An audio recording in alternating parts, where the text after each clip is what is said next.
25 বছর বয়স হওয়ার আগেই তোমার যে স্কিলটা দরকার বা যে স্কিলগুলো দরকার সেইগুলো নিয়েই আজকে এই ভিডিওটায় আমরা আলোচনা করব। খুব ছোট্ট একটা ভিডিও।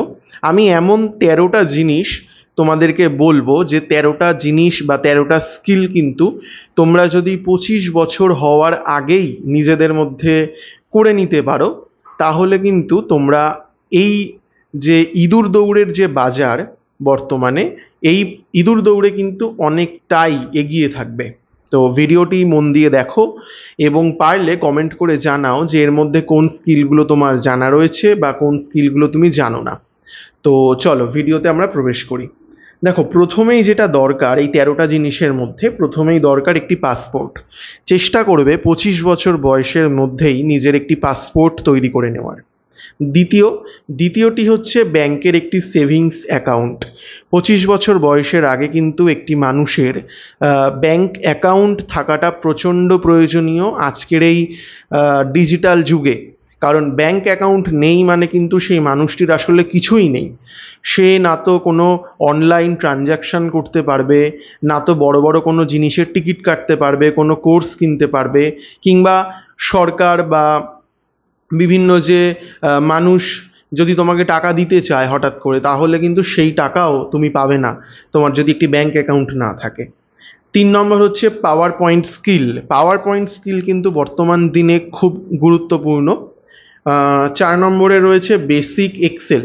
দেখো, এক্সেল যদি অ্যাডভান্স লেভেলে জানা থাকে তাহলে তো খুবই ভালো, কিন্তু অ্যাডভান্স যদি না জেনে থাকো চেষ্টা করবে একটি বেসিক এক্সেল কোর্স করে নিতে। যদি কোর্স নাও করো সেক্ষেত্রে ইউটিউবে যদি তোমরা সার্চ করো বেসিক এক্সেল লিখে, সেক্ষেত্রে কিন্তু প্রচুর ভালো টিচাররা রয়েছে যারা তোমাদের সম্পূর্ণভাবে শিখিয়ে দেবে 20-25টা ক্লাসের মধ্যে।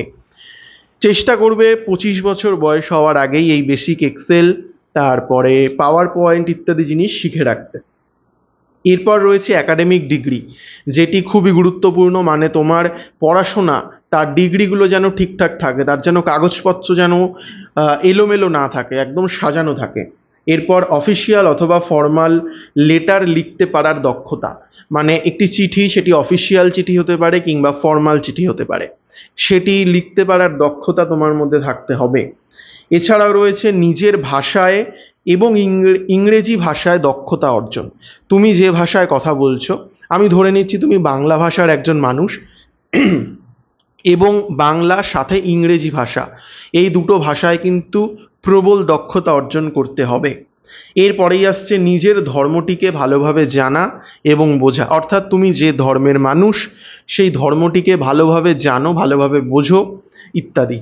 এরপরেই আসছে জিওগ্রাফি, হিস্ট্রি ইত্যাদি সম্পর্কে কিছু জেনারেল নলেজ বা ধারণা রাখা। মানে ইতিহাস এবং ভূগোল সম্পর্কে একটা বেসিক ধারণা কিন্তু রাখতেই হবে 25 বছর বয়স হওয়ার আগেই। এরপরে গাড়ি চালাতে পারা। যদি গাড়ি চালাতে পারো, যদি ড্রাইভিং লাইসেন্স থাকে, খুবই ভালো। এটি ভবিষ্যতে বড় তোমার হেল্প করতে পারে।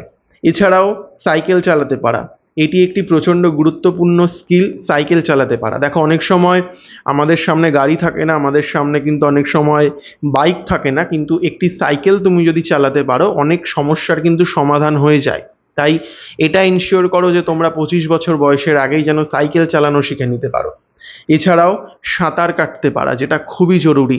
যে কোনো অ্যাক্সিডেন্টে যাই হোক না কেন, সাঁতারটা কিন্তু প্রচণ্ড জরুরি জলের থেকে বাঁচতে মূলত। তো সাঁতার কাটতে পারা এবং সর্বশেষ নিজের একটা সিভি, খুব ভালো করে বানানো একটা সিভি, যেটি তোমাকে কিন্তু পরবর্তীকালে খুব হেল্প করবে ভালো একটি জায়গায় পৌঁছোতে। তো এই 13টা জিনিস খাতায় নোট ডাউন করে লিখে নাও এবং কোনগুলো তুমি ভালো জানো সেইগুলোকে আলাদা করে রাখো, এবং কোনগুলো তুমি জানো না এই বছরের মধ্যে শিখবে সেগুলোকে আলাদা করো এবং লেগে পড়ো সেই জিনিসগুলো শেখার জন্য যেগুলো তুমি জানো না। তো আজ এই পর্যন্তই রইল ভিডিওটা। যদি ভালো লেগে থাকে বন্ধুদের মধ্যে শেয়ার করে দিতে পারো এবং চ্যানেলটিকে সাবস্ক্রাইব করে দিতে পারো। চলো, আজ এ পর্যন্তই।